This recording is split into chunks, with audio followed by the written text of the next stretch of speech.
Hello,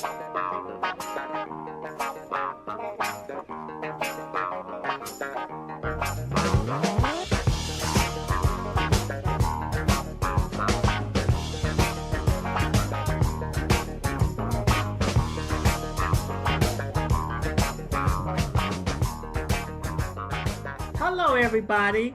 Welcome to the Truth Will Set You Free show. This show is brought to you by TLBTV and the Liberty Beacon Project. I'm your host, Linda Diane Wattley, and my guest today is someone I have been looking forward to talking to for a long time.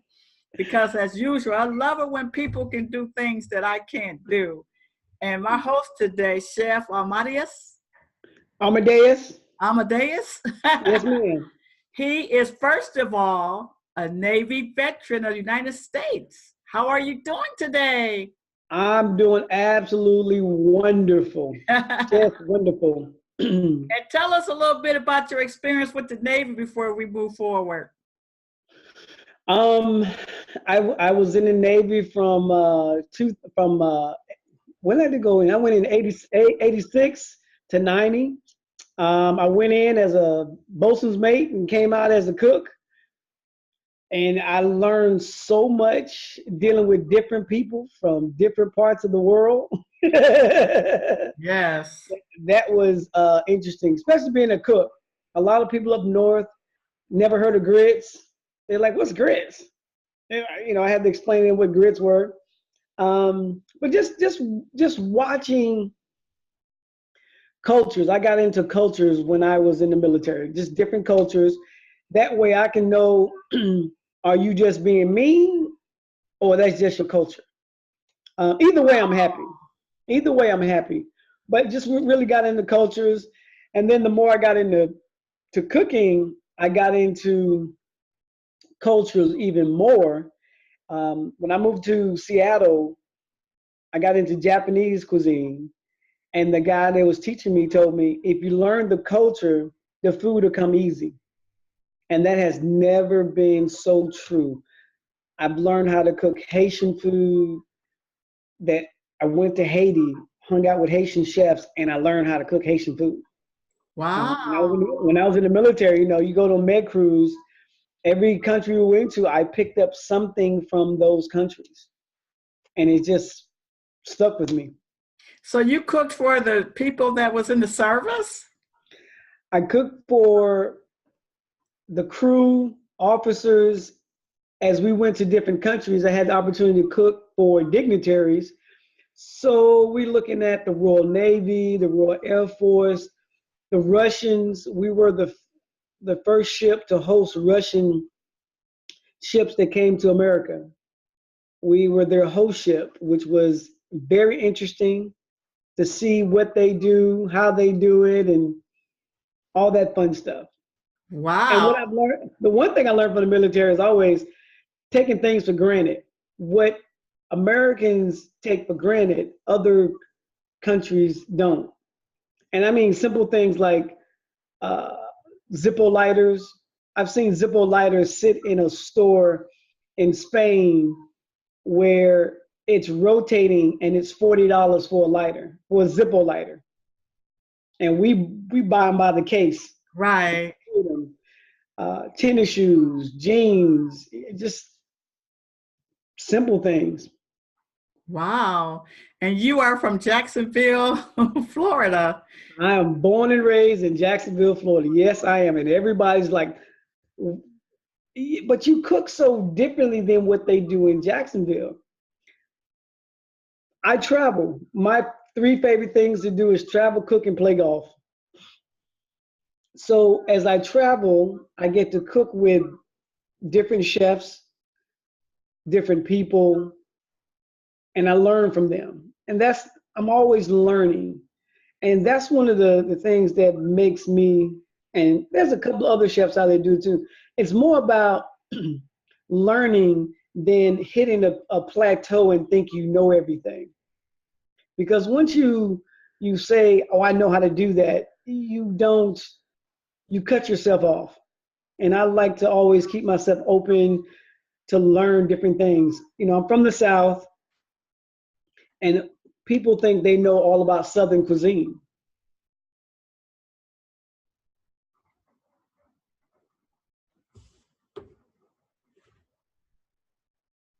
Mississippi. What they do in Mississippi, they don't do in New Orleans. New Orleans is a whole different culture, and you need a passport down there. Same thing with Miami. When you go to Miami, there's so many different cultures down there, from Cubans, the Haitians, the Puerto Ricans, just so many. So when you say I do Southern cuisine, well, what is Southern cuisine? I always tell people this: you want to find out how different Southern cuisine is? If you ask every grandmother, not a chef, but every grandmother from Texas to Carolina, from Kansas City on down, and just ask those grandmothers, say, can you make me a pot of rice? Simple pot of rice. You will get so many variations of perlo rice, Savannah red rice, just a plethora of things, because you have to keep in mind, when people cook, they cook what they're used to, not what everybody has. So if you're in Mississippi, you're not cooking what they have in Texas, but it's all Southern foods because it's just the way they do it. And a lot of people, they think they know what Southern food is, but they don't. They don't. And you know, they always say behind every good man there's a woman, but you had 2 women in the kitchen. Tell us about that experience. Oh my goodness. My mom and my grandmother has been my muse, I guess you can say. So when I was younger, I used to get picked on because they would never let me play any games, because I'm the smallest one in the neighborhood. So I couldn't play football, basketball, none of those things. So I would go in the house and I would, complain to my mom, my grandmother, and they would always tell me, well, we can't do nothing about that, but come on in the house and one day you'll find something everybody wants you to be a part of. Wow. And so I went in the house and I learned how to cook, clean, and sew. And that the kitchen became my little hideaway. And the guys would always tease me like, "Oh, you got to go in the house with the women." Well, not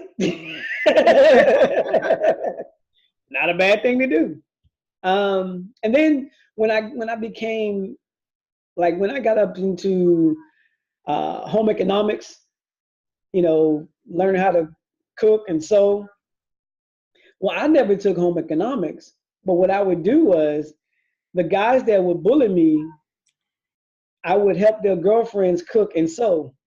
So they would tell them, don't mess with him because he helped us out. Oh.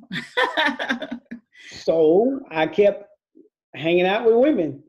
And then when I got into high school, I became involved in wrestling, and that was a whole nother story. So now I can defend myself by wrestling, and I still would cook for the women to make sure that the guys didn't bother me. Wow. And like I said, my grandmother, we used to cook together. We would sew. I would cut the pattern. I would cut the patterns out. She would draw it.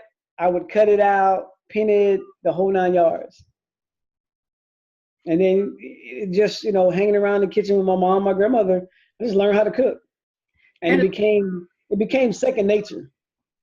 And you also had a variety, just those 2 women alone, because your mom was from.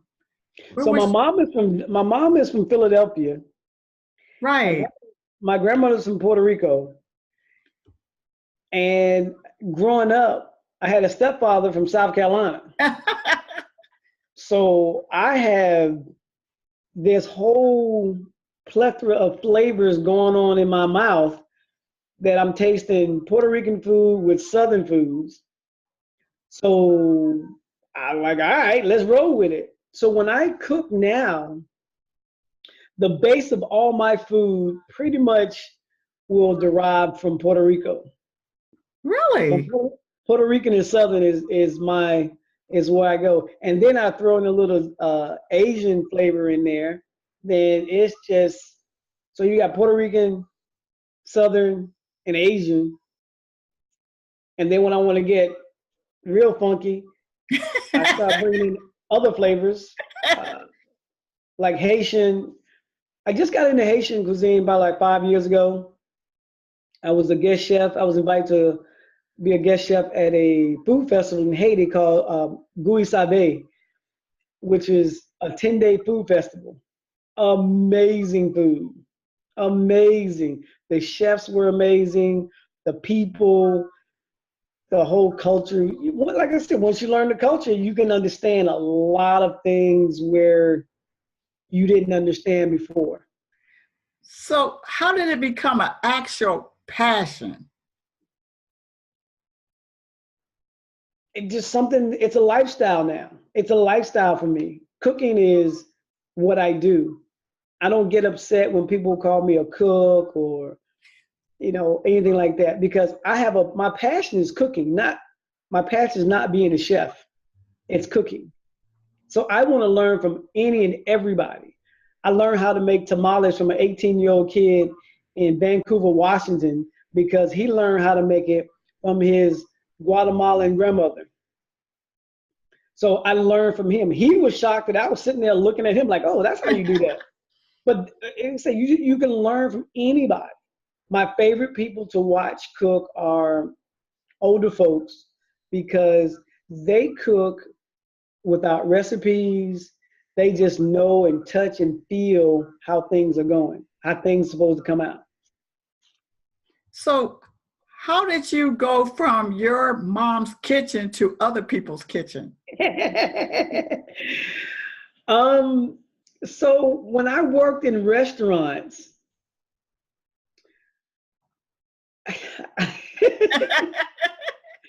when I worked in restaurants, I used to get in trouble so much. Oh, I used to get in trouble so much because I wasn't the chef, but if you came to the restaurant and I knew you and I sent you out a plate, I would come out and talk to you. Like, hey, so how'd you like that?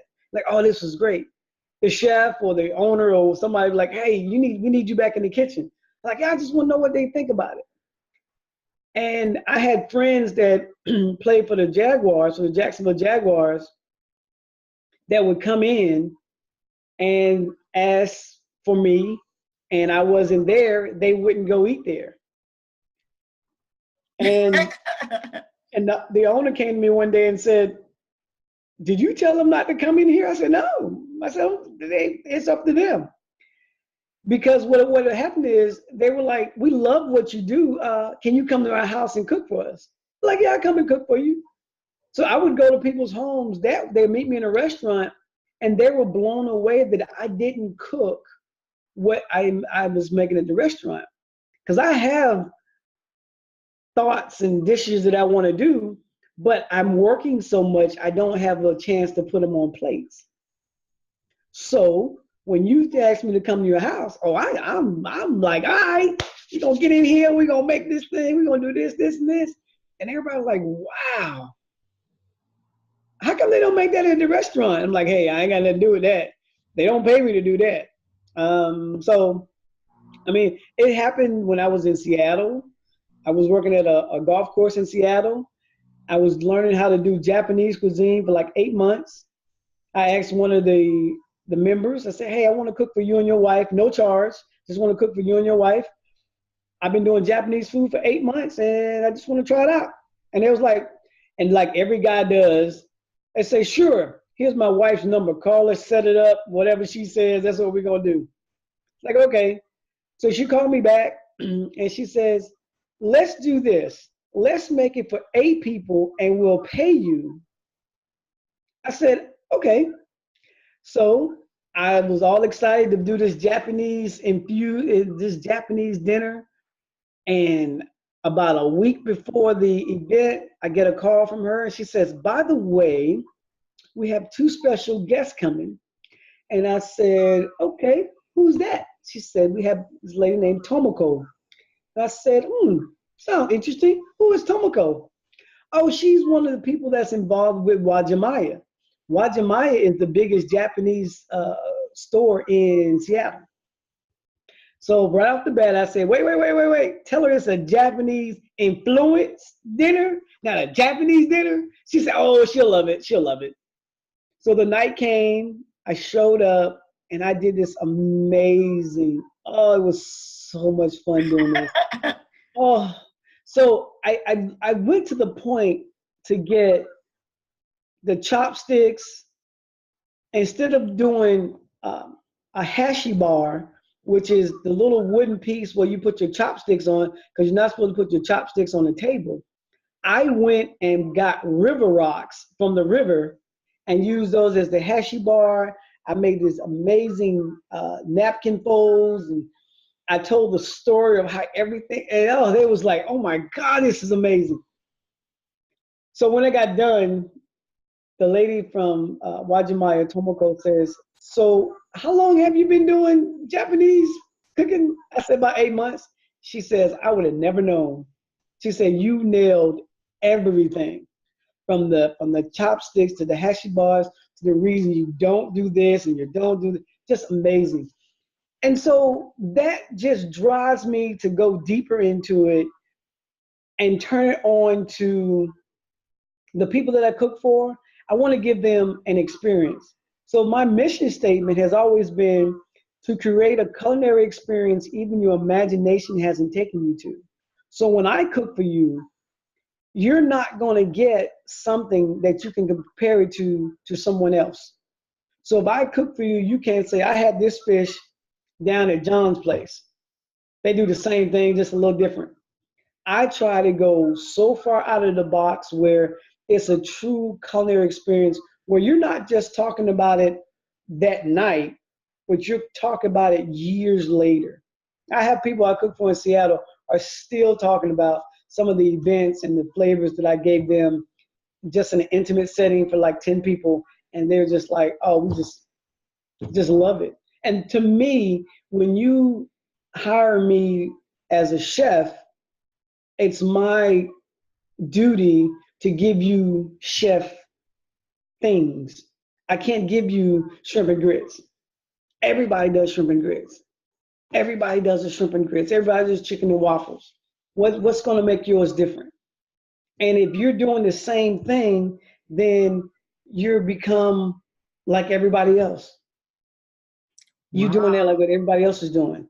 So I try to do collaboration dinners with chefs that cook totally different than I do, so I can learn from them and they can learn from me. If you don't put yourself in a training situation or an uncomfortable situation, you'll never be comfortable. But it's fascinating. The thing that I recall about you is it's like, okay, do you have a ritual or you just go into it? Because, okay, I know you learned how to cook from the ladies in your life, but how did you create your displaying of food? It comes from the fact that I do things outside of cooking. So, and I told you, as I was a kid, I learned how to sew with my grandmother. So the patterns that we would cut, the material was always had different shapes and colors to them.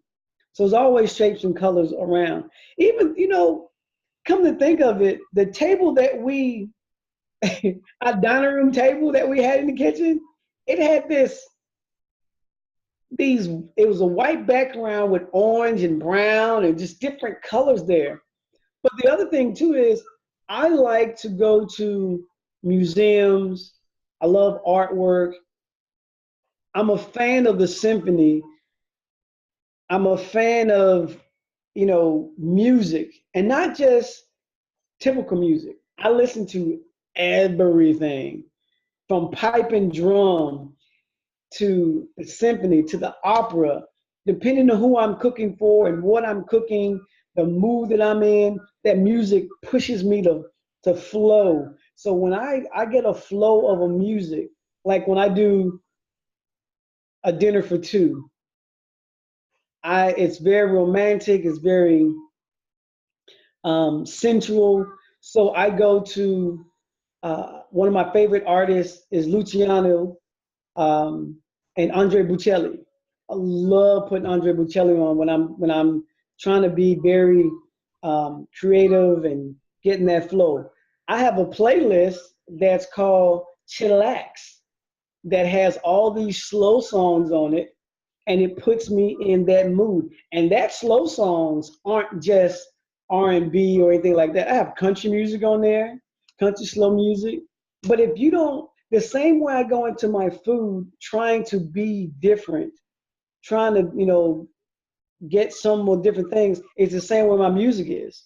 So I listen to country music, I listen to rock and roll, I listen to pipe and drum, bluegrass, and some of my favorite artists that I hear in my head when I'm doing certain things, that's the flow that I go with.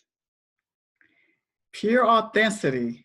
Oh, I mean, it's just like every time I do Puerto Rican food, I'm always I love going to the store. There's one store here in town, and just buy food and go home, put on Puerto Rican food music. One of Puerto Rican, it's Afro-Cuban. I listen to Celia Cruz and just all these Latin sounds to give me Latin flavors. Because my mom always asked me to cook things for her, and I love to cook them and bring them over and things like that. So it just puts me in the mood. So I love being in the kitchen. Give me some food, some music, and just let me just do my thing. Okay, that's a nice natural flow that you had control of. But what happened when you went on national TV? Did you still have that nice flow, or did something else take control? Listen, the first dish that they gave me, who is Dave? Tell us about Dave before we go on. So the first thing we had to do was cook mealworms, crickets, and scorpions. Who is they? So I was on a show called Extreme Chef in 2011, and they had a series of things for us to do. And the first thing we had to do was go and grab, not just cook, but grab crickets, scorpions, and mealworms. And one of the things that was shocking to everybody was what I made. So I made what's called huevos nana after my grandmother. So I made cilantro. I made like a sofrito. I had cilantro, onions, peppers, and I chopped it up, sauteed it, jalapeno peppers in there, give it some heat, a little cayenne pepper to give it a little bit more heat, scrambled eggs with it, and then because I knew there was so much heat in it, I got a banana, smashed it down, and added a banana to it to give it this sweet, rounded flavor. And they were like, okay, everything tastes good except for the crickets and the mealworms are supposed to be crunchy. Ain't like I cook this on a regular basis, so whatever. So then we had to go and grab a donkey and walk the donkey. Yeah, a donkey. We had to go grab a donkey, take it to a place where all the food was, put the food in a basket, and take it to our workstation. Well, the donkey wouldn't do what I wanted it to do. So I'm pulling and tugging and pulling and tugging. And then as I get to the pantry, I put all my food in there and everything. And I finally get the donkey to the workstation, and I forgot to grab the chicken. My meat, I didn't grab any meat. So they had 3 types of meats. They had chicken, ground beef, and they had pork belly. Well, one guy got the pork belly, the girl got the ground beef, and it left me with chicken. I'm like, oh, this is easy for me. So I got back to the station. They took the olive oil, they took the butter, they took all that stuff. I had nothing to do. So what I did was I took the skin off the chicken, threw it in the pan, and that was my fat. I made black beans, and I put peppers, onions, celery, peppers, onions, garlic, like a sofrito in the black beans. I threw some cinnamon in the black beans, and then I made a chicken breast that was marinated with hibiscus leaves, orange juice, and rum, and it was amazing. And then when I finished the beans, I put a little bit of rum in the beans to mellow everything out. I made tacos from the dark piece of the dark meat. We had to make tortillas from scratch. So I had to make it from scratch. I made it. They loved it. The only thing they hit me on, which was not a big deal for me, was they didn't like my dessert. And for me, you not liking my desserts is really not that big of a deal, because if anybody knows me, I'm not a dessert person anyway, so I'm okay. And then after that, the girl got eliminated, and it was head to head with me and this other guy. And the crazy part was, on paper, he was supposed to just blow me out the water because he graduated from the CIA. He owned 5 different restaurants. I didn't graduate from culinary school. I never owned a restaurant, but my passion overrode his ego. And that's one thing I always tell people. Don't let your ego, belittle anyone because, like, oh, that's them. Oh, I got them. He don't know what he's doing. He ain't graduated from no school. He didn't do this. He didn't do that. It's not about where you went to school at. It's what you got out of that school. Because if you can go to the school, but if you just go there to get bare minimum and not do anything extra, that's what you're going to get, bare minimum. For me, I already had a passion for cooking, being in the military, and like my first job was at McDonald's. But the McDonald's that I worked at, we actually cooked.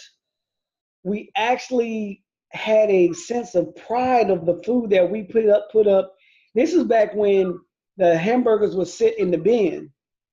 Well, the owner of the McDonald's, his thing was he would show up and he would challenge all the cooks on the grill. And if you won, you get to talk smack to your boss. And he was like, all right, you won, go ahead. But he would come back and get you though. But the fact that when he showed up, you weren't afraid that, oh my God, here come the boss, here come the boss. No, he was there he would come and get you at 15. He would talk to your parents at 15, telling them your child will come work for me. They ain't got no choice but to come work for me. So when you turn 16, this was at the church. When you turn 16, if you didn't work for him, you had to have a job. You had to have a job around him. And he would always come and like, hey, you need to come in and fill out this application. Hey, literally, you need to come get this application. So, then I worked at a place called Shoney's, which was, I think it was called Shoney's. Then it was once again, I was a dishwasher. I moved from dishwasher over to cooking, and it was just fun to be online. It was just fun. It's long hours, the whole 9 yards, but we had fun online. Then I went to the military, cooked in the military, just fun. So as long as we can keep it fun and exciting, I'm always, like when I go to restaurants now as a guest chef, people are amazed that the first person I really want to meet is the dishwasher. The dishwasher is a good dishwasher is gold in the kitchen, because not only do they wash dishes, but they can help you with prep, they can help you on the line, they put up the groceries when they come in. They're just all around. So I've worked for a couple of chefs that would always say, whatever the dishwasher wanted to eat, that's what you feed them. If they want steak and lobster, serve them steak and lobster without any questions asked. That's what the dishwasher gets. Plus, the dishwasher knows where everything is. And in my case, they always can reach everything. I can't reach everything. So I always pick up my dishes. Oh, yeah. So, like I said, it's just one of these things for me. Being in the kitchen is home for me. I like being in the kitchen late at night by myself, creating something, or get there early in the morning just to play with some things. Oh, yeah, it's just fun for me. Well, tell me this, like, because I know you have children clients. What is your main goal with them when you be in their space? When I cook for my clients? Your children clients. Oh, with the kids. Children, yeah. So I'm on the advisory board of three schools. Yeah. So what I do with them, I just want to let them know that one, there's more out there than what they know of. Because when they're in these culinary programs, they look at the Food Network and all these things, and all they see is chefs in restaurants doing competitions and those kind of things. But I really want to let them know there's about 150 jobs in the food industry, and a lot of them don't even have to be in the kitchen. So you could be a food photographer, you can be event planner just for food, just for the culinary events. There's a plethora of things that you can do. You can be a health inspector. If you're good with numbers, you can do consulting work. If you're good with numbers, you can be restaurant managers, food and beverage managers. I mean, there's a lot of different things that aren't glamorized, but they're there. They're there, and they make a killing. Ice carving. There are people that make a lot of good money carving ice. And believe it or not, a lot of them wash dishes, and plus they cut ice for the hotel. Wow. So I mean, you just have to. But if you've never been around and introduced to other parts of the industry, from being a private chef, there's a young lady, she's 25. She cooks for NASCAR and the PGA. That's her job, to travel with these organizations, and they pay for her. I mean, that's what she does. But that's not on the radar because you don't know about that. If you really like sports, I would tell people all the time, if you go work for one of the big companies like Aramark, Ures, Sodexo, they work at the stadiums. So if you like baseball, go work for Sodexo if that's who runs the kitchen, and just go work at a stadium. And once you have stadium experience, you move up. Now you can, like, hey, you know what? I want to move to California. I want to move to Atlanta. I want to move to Seattle. All these stadiums, people cook in those stadiums. And when you work for these large companies like Sodexo and Aramark, they're all over the world. So if you just say, you know what, I want to move to another city, you can stay with the same company and still have a job when you land there. But nobody tells them that. All they tell them is, there's the Food Network, go do that. But what they don't realize is the Food Network is, let me be careful when I say this, it's a place that I think you should not hang your hat on, because the food industry is so massive. I know chefs that are doing some amazing things, never want to be on the Food Network. I myself, I was on the Food Network, I won. But now it just fueled my passion. So now I'm trying to do more things outside of the country. I'm trying to do more things. When I do things in the country, I'm looking to see what chef I can do a collaboration with. What city can I go to? And I don't want to go to the major cities as a thing. I want to go to small towns that people like, really? I didn't know they had food there. Because what people don't realize is Major cities have amazing food, but those cities outside those major cities are killing it. In Seattle, everybody loves Seattle's food. But one of my favorite places to eat in Washington State, a couple of them, but one of them is in Olympia. Olympia, Washington is the capital city. Man, they got a place called Quality Burritos. Oh my goodness. Every time I go there, I'm like, oh, I can't wait to go there. Oh, I can't wait to go there. There's a place called Swing. Another place that just amazing food. The views are nice. They say you just gotta find these places. You gotta, and if you only go where it's popular, then you're missing things. Like right now, when people go on vacation, you never hear anybody say, "Oh, I can't wait to go to Minnesota to go on vacation." But Minnesota has some amazing foods in there. They have great golf. It's just the time of year you go. It's just amazing. Nobody says, let's go to Arkansas for vacation. But they got some great chefs in Arkansas, in Kentucky. They got great chefs there. So I always tell people, take a weekend and do a culinary road trip and just have some fun. So why did you have a great concern to create your own spices without salt? Well, one of the reasons I created Lil Bump first. And Lil Bump is because I love spicy food, but I don't like food that has no flavor to it. It's just straight heat. So Lil Bump has flavor and heat. The no salt comes to where I want people to be able to control the salt, because there are two types of people. There's smokers and non-smokers. And people are like, well, what does that have to do with cooking? If you smoke, you crave more salt. But if you don't smoke, you don't need that much salt. You can taste as little as you put in there.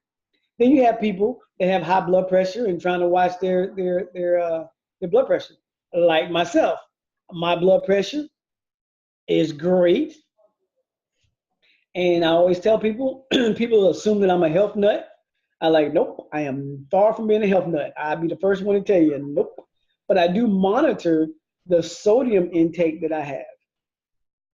And when I say I monitor it, the other day I made black beans, I made some rice, and I was like, I want a taco. So I went to the store to get the taco shells, the taco bowl, but it had 13% sodium in it.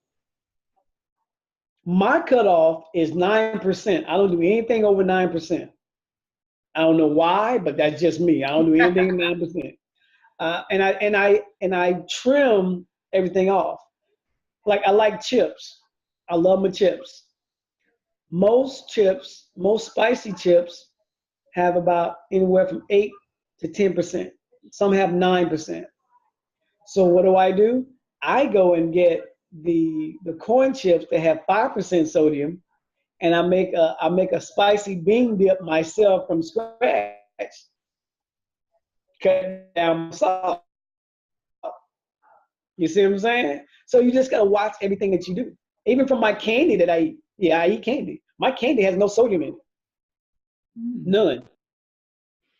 What's the name of those spices that you made? They're called Southern Passion. One's called Lil Bump and one's called Chino 5. And everyone always asks me, where did I get the name Lil Bump from?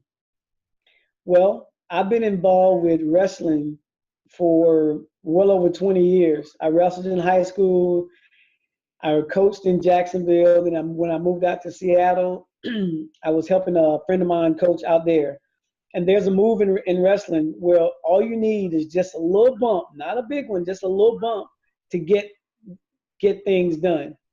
And I like that. And so with my spice, you just need just a little bump. So when people go to my website at chefamadeus.net, They go to the page, say Southern Passion Spices, and you can pick them up from there. So, you know, people are more health conscious when they're preparing their meals and actually eating their food. Do you think it's more easier to cook food that we was accustomed to, like they called back in the day, in contrast to how food, like for vegetarians and people who's really want organic food, different things like that? What would you say that difference is?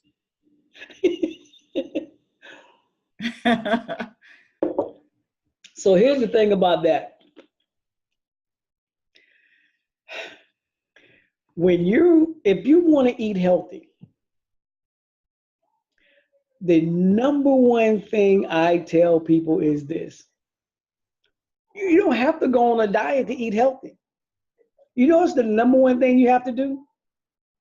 Learn how to cook your favorite foods at home. And here's why. The fall is here. So winter's around the corner. One of my favorite dishes to make for the winter is a chicken pot pie. Okay? Now I do a veggie pot pie. If I show you the recipe, if you Google the recipe on how to make a chicken pot pie, and then look at the recipe, look at the ingredients that you buy in the store, it don't match. It doesn't match. It does not match. It's like after you put the chicken, the sodium content is high, the preservatives in there are high. And what I do is this too. So you like it frozen. Here's what I do. I make the chicken and veggie pot pie. I go to the grocery store and get the aluminum pans, the little small aluminum pans, and I make my own. Put a little cornbread topping on it, and I freeze it. So when I want something, I just grab one that I made myself out of the freezer, pop it into the oven, call it a day. There's no preservatives. I put everything in there. I know how much salt. I know everything. The other thing too, everybody say we want to eat healthy, so I'm gonna have me a salad with a salad dressing. Go get your favorite salad dressing, and then go get the one that's just like it, that's fat-free. There's more sodium in the fat-free than the regular one because they took away the fat, so they need to put a filler in there. So if you're not going to make your salad dressing, which is so simple to make a salad dressing, I don't care what vinaigrette you call it, a smoked peach and raspberry vinaigrette. Sounds amazing. Some people say it sounds hard. So easy. All you have to do is get your oil and vinegar, and so there's 3 parts oil to 1 part vinegar. Okay? If you like it a little tartar, you put 2 parts olive oil and 1 part vinegar. Okay? Once you emulsify that, and to emulsify it, put it in a mason jar, shake it up real good, and it's emulsified. Now, you start adding the flavor in there. So you get smoked peaches. Get some peaches and you smoke them. Put it in a blender and puree it. Get some raspberries, puree it. Put that in there. Shake it up. Now you have a smoked peach and raspberry vinaigrette. You can add your little sugar. I add honey to mine to give it a little bit more body. Then now you just put vegetables on some lettuce and call it a day. Now you got something that's less salt in it. Now, if you're going to buy salad dressing, they have salad dressings in the produce department. They have an expiration date on them, which means it's less chemicals in them. They're not going to be sitting on the shelf for 2 and 3 years and you still can use them again. So learn how to make your favorite dish at home. Sweet tea. People love sweet tea. When you go buy Lipton sweet tea, tea is only water, tea, and sugar. So even if you put 4 cups of sugar in your sweet tea, it's still better than going and get the chemicals that's in these There's only one sweet tea that I found that is literally water, sugar, and tea. There's only one. So learn how to make your favorite dish from home, from scratch. Now, if you want to get, healthier with your foods, do things like this. Like when I do my collard greens, when you do collard greens, they say put a little sugar in your greens. Well, I don't put sugar in mine. What I do is I get carrots and sweet potatoes and put in my greens. You get that natural sugar from that. Now your greens are sweet and you didn't add any sugar to it. You see what I'm saying? And then Christmas time, because I love Christmas. Oh my God, I love Christmas. Christmas time, I put in diced tomatoes. So now you got that Christmas color, that red and green Christmas color. Oh my God, you can't go wrong with that. And then your broth is whatever you want to do. Vegetable broth, chicken broth. But I personally like making my broth from scratch. I like making mine from scratch. And it's easy. All you need is chicken, onions, carrots, and celery. Boil it. There you go. That's all it is. So what would you say to a person that says they can't afford to eat healthy because the food that's organic or high quality is so expensive? Okay, with that I say you can. And it goes back to making things yourself from scratch. So a lot of people want to go buy these processed things, everything processed. And keep this in mind, anything that's processed, anything is sodium in it. If you want to be vegan, you go get vegan meat, 16% sodium right off the bat. And so you think about that. If you think about that, what's going to happen? You got 16% sodium with just the meat. If you add bread to that, you're looking at about 11% sodium. You see what I'm saying? So now you went from 16 to you almost at 30 because you got the bread, the condiments, even veganese. Look at the salt content in that. You just have to, but if you make your things from scratch, then it's easy. So what I do is, like, perfect example, they tell you to always they don't want to use all-purpose flour. They say it's been processed and all that. I make my own chickpea flour. And when I make my chickpea flour don't have that look on your face like, what? So what I do is I go get fresh garbanzo beans, the chickpeas. I cook them, dehydrate them, and grind it up. Now I have my own flour. I make a smoked oatmeal flour. I get my oatmeal, smoke it, grind it up. I got my oatmeal flour. So when I make smothered chicken, what I do with that is I like to season it really well and grill it till it's almost done, and then make my gravy with the smoked flour, the smoked oatmeal flour, and finish the chicken in there. So now I got a smoky flavor on my chicken. Wow. I was also wondering, because you have so many creative dishes, is it all stored within you, or do you have it on tape or book? I mean, it's a trail of history there. It's like this. So one of the things that one of my chefs told me was, his name's Sheldon Harris. He said, every day come up with a new dish. You don't have to cook it. You just have to come up with it and write it down. I still tell my cooks and everybody come and say, hey, can you give me some advice? And I always tell them, I said, yes, every day come up with a new thing. Here's my book. This is the one I carry with me all the time.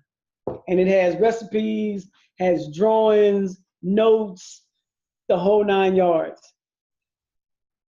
I have a tablet that I used in 1991. I still have that tablet with some amazing dishes that I use as a base for what I do now. Because I learn something all the time. But I still use this. What I learned, I take it back to old school and say, I did this in 91. Let's see how I can merge 91 to 2018. And the flavors just come together, and it's like, what? So that's why I tell people, you got to be able, when I cook for people, you're talking about it for months, for years, and be like, did you remember that crazy dish he with, and he did this and he did that, and it's like, oh, that's why I have a binder, a 6-inch binder of just a plethora of things I can't wait to I go through and put in my head, so that I do something called a door knock session, where I show up at your house and I cook whatever you have in your house for up to 10 people. Really? And because I've been doing it for so long, I have all these thoughts in my head like, ooh, watch this. And then I come up with stuff. I'm all about technique, not the recipe. I could care less what your recipe is. Perfect example. I went to someone's home and they had goat cheese, okay?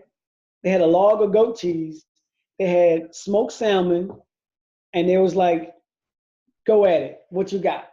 This is what I made. I got the goat cheese and I cut it up into little medallions, put it in the freezer to freeze. I went in the pantry and I got Honey Nut Cheerios. I ground it up to a dust. I seasoned it with my spices, the little bump, and then I got the goat cheese and I crusted it with that, and I seared it, served it with smoked salmon on top with a little green with a little salad on top of that. It was like, would have never thought about that, but that's what I do. That's what I do, and that's what I enjoy. So when I go to people's homes and cook for them, they're like, it's worth every penny. Sure, go ahead. We like, you got it. This is amazing. So on a daily basis, amazing. Yeah, on a daily basis, it seems like you're always sharing with people. I do, because here's the thing. I really believe in leaving a culinary footprint for people. So when I'm gone, people are still talking about what I did for them. So one of the things I always tell people is, when I can't cook anymore and I can't do all this, I want to help so many young cooks, so that when I'm old and I can't cook or stand up for long periods of time, that I can go to a restaurant and the wait staff is like, I don't know who that dude is, but the chef said, get him a table. I don't know who he is, but he always have a table in here. I don't care if it's a Friday night at 7 o'clock. Chef said, get him a table. That's when you know you've done something for other people versus all for yourself. So that's why I work with high school culinary programs. That's why when young cooks, they like, when I give them my phone number, they're like, oh my God, you gave me your number. I'm like, okay, what's wrong with that? It's like, I say, you asked for my number, so I gave it to you. It's like, but you're Chef Amadeus. I'm like, listen, I put my britches on just like everybody else. I'm very simple. I just enjoy what I do. Now, if you want to come to me with an ego and telling me, oh, I can do this and I can do that, I can't do anything with you, because once you tell me once those two words come out, I know, there's nothing else anybody can do for you, because you know everything. But if you want something from me, let's sit down and talk about it. Let's go play some golf and talk about it. Now, if you think that, you can go out there and do better than me, by all means, I'm behind you. Knock yourself out. I'm okay with that. Wow. So if people wanted to get in touch with you or even look at some of your amazing dishes, how do they go about doing that? I didn't say You can sensual. go to my website. I said amazing.